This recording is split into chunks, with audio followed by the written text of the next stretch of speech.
It's very common for customers of Ticket to ask how to deal with flat tyres, or more mechanical savvy people will ask what tools they need to fix a flat tyre. So let me quickly break it down for you. The first thing you need to understand is that Vietnam is not like most countries. There are mechanic shops literally everywhere. You are hard pushed to drive 10 minutes without some sort of mechanic shop being nearby. So there are stretches of road with mechanic shop gaps. Maybe you can't find one, but this is really rare. The second thing is that it is relatively easy to drive on a flat tyre. It takes a bit of skill and patience. Basically lean forwards over the gas tank, get as much weight off the back wheel as possible. People sending emails though saying it's too dangerous to drive on a flat, then basically don't rent from us. You are the wrong kind of client for travelling this country. The alternative of course is to wave down a truck or local. It's going to cost you money, but it will get the job done. I will emphasize once again though, that it is extremely unlikely, almost impossible for you to find yourself in a situation where you can't drive down the road to a nearby mechanic shop. This just doesn't really happen in Vietnam. There will be someone to help you. Okay, so how can I find a mechanic shop? To find a mechanic shop, type Suicide into Google Maps, or Honda Head, or Yamaha Town. You can also look for houses on the map, or anything that looks like a town. When driving down the road, if you see tyres on the side of a road, this is a tyre repair guy. These tyre repair guys will unlikely be on Google Maps. Basically, look for the nearest signs of civilization if you get a flat or need any servicing to your motorbike. So what is the process for fixing a flat tyre in a mechanic shop? With small bikes like the Honda Blade, the locals will have a spare inner tube that they will replace. Just like a bicycle, it's super simple. It will cost somewhere around the 100k mark.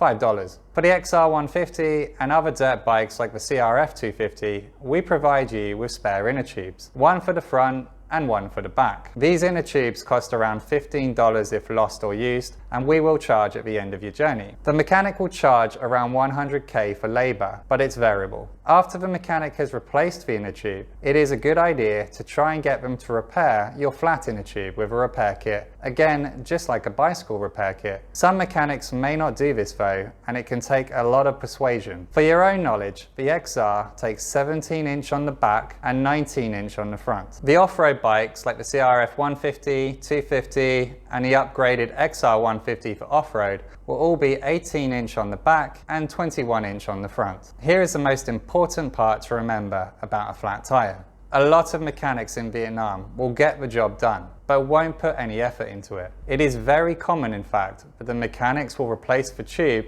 and send you on the way again, leaving you to get a flat tyre a few kilometers down the road. Mechanics should check the inside of the tube for nails or debris or whatever may have caused the flat. In my opinion, don't leave this job to the mechanic. When that tyre comes off the wheel, grab it and check for yourself in as much detail as possible for what might have caused the flat. As you can see from earlier, a flat on an XR can cost you around $20. And over 1 hour of time. It is so important to make sure the cause of the problem is not in the tyre anymore. What about the Honda CB500X and the Honda Winner? The CB and Winner both run on a tubeless tyre system. The flat can be fixed with a bacon-style repair kit. The good news is that it is super quick and cheap to fix a flat on these bikes. The bad news is that if the hole is big, then fixing it can become a problem, sometimes even impossible. This again is super rare though. If possible, go to a Honda Head shop for flat tyre fixes on these bikes, as they do a better job than the unbranded shops. How hard is fixing a flat tyre on a motorbike?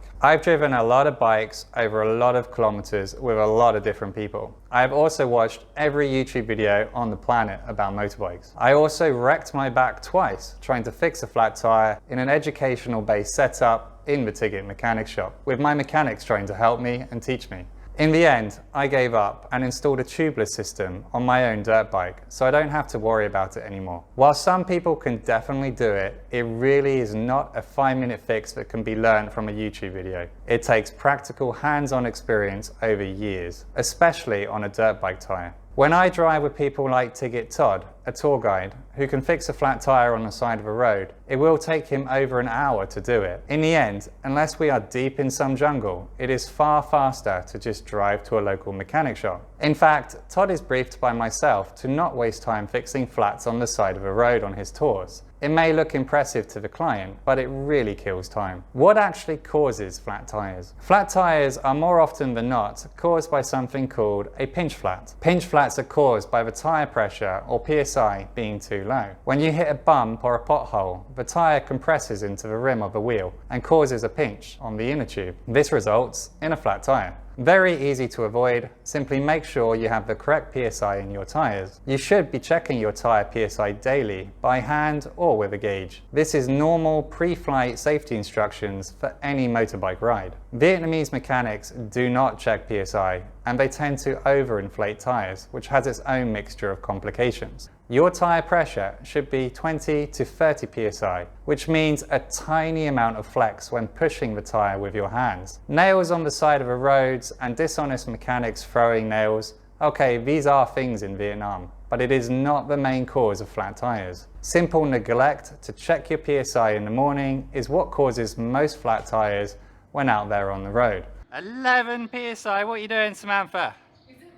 Finally, what tools do you need? You have made it to the end of this video and come to the conclusion that I'm a wet computer nerd with no physical talents for a tyre change. Well, you're right. So if you do have the skills to change a tyre, here is what you need. First, you need a pump. I recommend an electronic pump, not one that plugs into the motorbike, a battery powered one. They can be bought for around $30 these days. You need tyre changing spoons for getting the tyre off the motorbike. How many really depends on your skill level. For an XR front wheel, you need a 14mm and a 19mm wrench. And on an XR back wheel, you need a 17mm and a 24mm. On a CRF 250 front wheel, you need a 14 hex and a 10mm hex. And on a CRF 250 back wheel, you need a 17 and a 24mm wrench. Okay, I hope that helps, and good luck out there. Keep checking your PSI, it's really important.